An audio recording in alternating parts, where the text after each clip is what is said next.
So welcome to In Bed with Bev 6. Today's focus is all upon the dark side of love, something that you might not have expected from a priestess of love and sacred sexuality. But it's really important for me to share with you that shadow goes along with light, and that whenever we fall in love and are in love and relationship, there will inevitably be moments of pain and suffering and discomfort as we open to love. And actually, that's nothing to be avoided, it's to be embraced.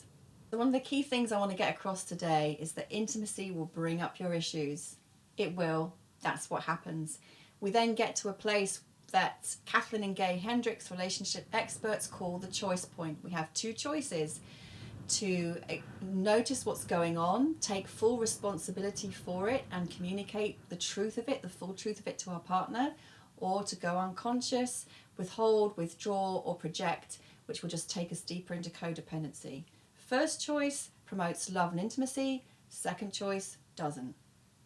So let's go straight on over to Conscious Tip of the Day.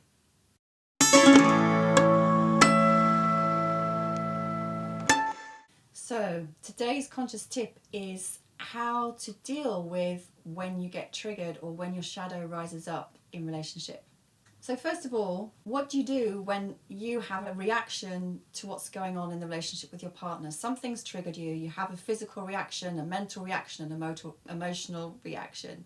So you know that you're going off center. You can identify that in yourself. What do? You might be having feelings of pain.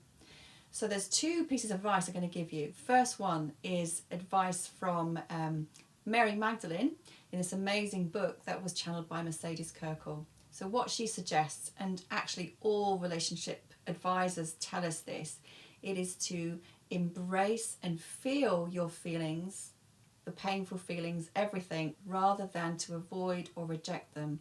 And actually the advice that Mary Magdalene gives is to embrace your pain as a woman would embrace her lover. So you get this beautiful image of relaxing and opening, exhaling and allowing and making space for all of the feelings to just be.